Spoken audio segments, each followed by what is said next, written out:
Hi everyone, today we're making Canada's Food Guide's version of shepherd's pie. We're putting a few little tweaks in it ourselves to make it budget friendly. So Canada's Food Guide, the recipe asks to use ground turkey. That's a very lean meat, it's also not extremely budget friendly. So you can substitute ground beef, which is what we will be using today. You can find ground beef on sale quite often, and we'll go from there. All right, so remember to buy what's on sale. This dish has historically been a budget-friendly meal. In early cookbooks and early times, this meal was used as a means to use leftover red meat of any kind.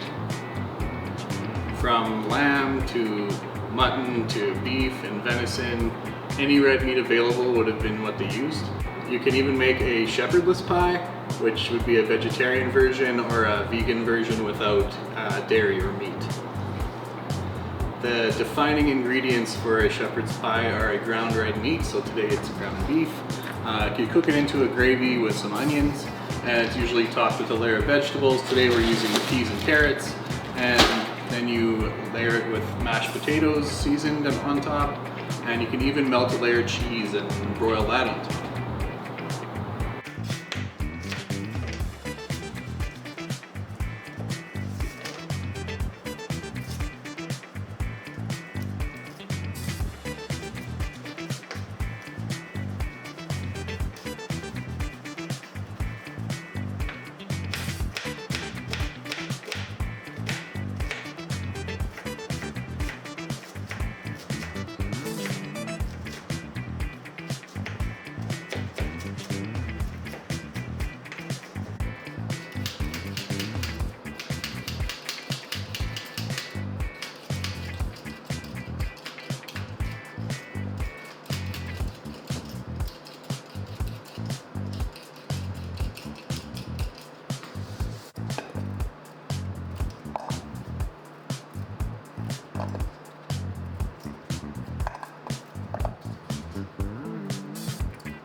So when you buy tomato paste, buy the large can because it will be cheaper per 100 grams.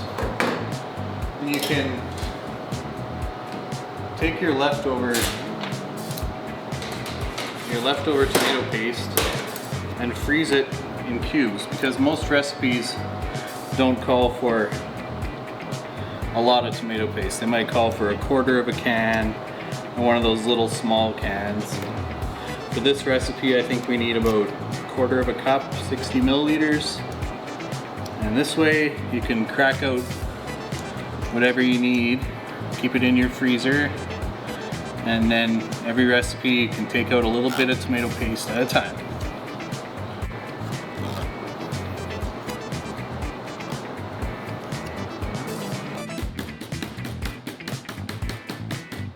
Okay, add your tomato paste to the ground meat. We're doing about 60 milliliters, 1/4 cup.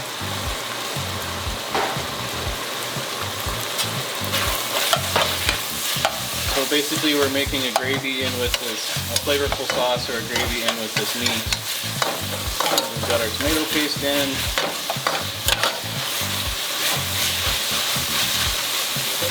We'll do a few shots of Worcestershire sauce.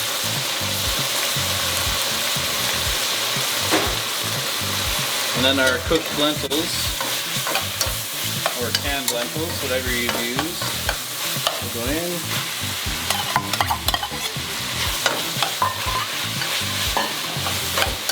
Helps give some good fiber and more protein in with your meat. And then if you have an open bottle of red wine at home, use up your leftovers.